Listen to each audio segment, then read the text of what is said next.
Hi folks, Chris Voss here from the Chris Voss Show.com, the Chris Voss Show.com. Hey, come here to a blog post we want to share there, of course, for the latest in social media and technology. Reviewing today two major phones, the AT&T Motorola Moto X versus the cameras on the AT&T Samsung Galaxy S4. This is going to be a camera-only versus. We're going to be comparing the pictures and quality of the screen and the photos and everything else, lamp flash, all that good stuff. So, be sure to give us a like, subscribe to us on YouTube so you can get all the latest updates. Be sure to go to AT&T.com. Thank them for the love, for sharing the phones with us. And also, be sure to see the other comparison videos we do regarding full benchmarks and also full comparisons with everything on the phone. We give the details of the OS, the UI, etc., etc. Search for those on the Chris Voss Show and our other videos we've done. Let's get into this and find out more about these two awesome phones' cameras. Okay, so let's take a look at how both these cameras operate. Now, the Moto X has some kind of unique stuff where you can do different things to get to the menus and stuff. You can even do a hand swirl, what's called a corkscrew with your hand to activate the camera without having to press any buttons. Yeah, it's kind of interesting. I don't know. It takes some practice. But you can pull in from either side to be able to either get into your gallery, or you can pull in from the other side to be able to get into your menu. You can push up and down to zoom. So there's not a whole buttons and stuff that you need to deal with. You've got your video and your front-facing camera that you flip, and of course if you want to do different menu things, slow motion video, panorama, location, HDR, all that good stuff, you can do it just by pulling that over. Now, with the Samsung Galaxy S4, you have a whole lot of features you can take and do with this, and it's pretty cool.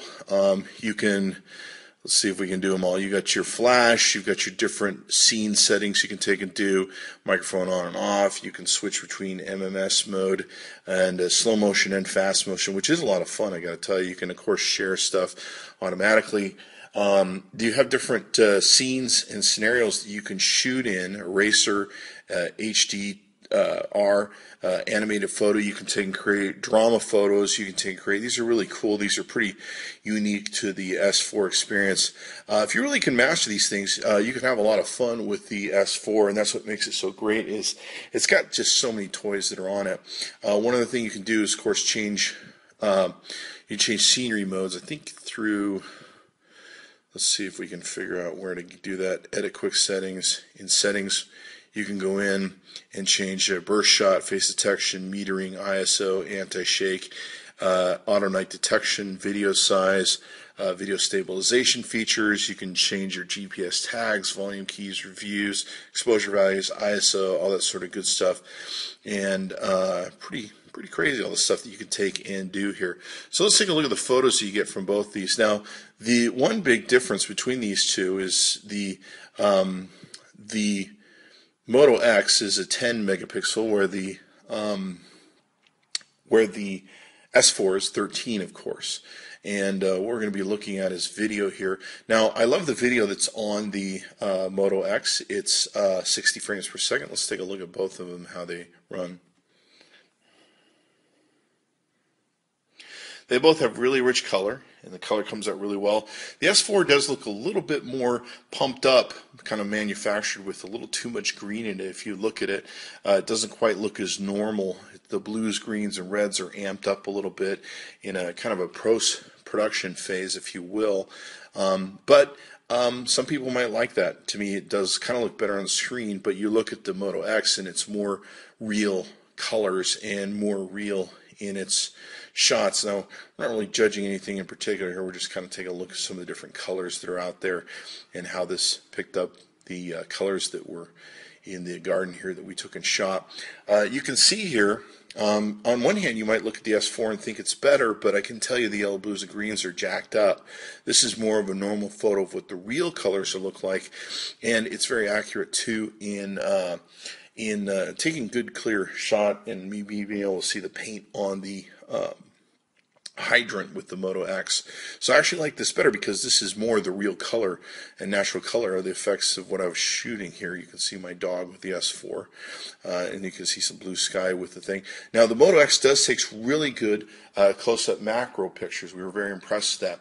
Not so much with the S4. The Moto X does take, this is a picture where I'm almost on top of it, taking the photo with some cacti. You can see here, we're going to compare again, looks like we got some photos we didn't want when I was pressing the screen.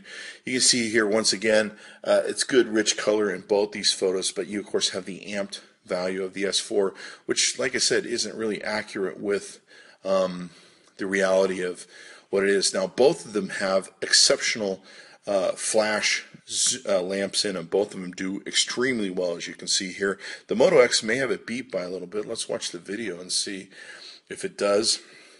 This is in a darkened environment, and I like the video a little bit more. The lamp seems to be a little bit more brighter with the S4 from what I can tell. It's pretty much a toss-up either way. They both do a really good job. I've seen a lot worse on a lot of other phones, so I'd say they both are going to do really well for you here on video. And there's your camera comparison. So after testing both phones, playing with them, and doing a side-by-side versus comparison, I like both phones. It's really up to you to decide which phone works best for you in your application and which you're comfortable using. You can get both these phones from our good friends at AT&T.com. That's AT&T.com with the fastest download and upload speeds.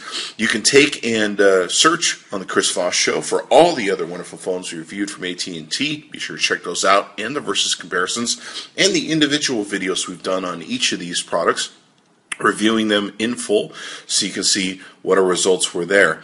And give us a like, subscribe to us on YouTube. Be sure to check into chrisvossshow.com often, and also be sure you tune in next time. Thanks for coming by the chrisvossshow.com. Be sure to tell them Chris Voss sent you. Thanks for coming by.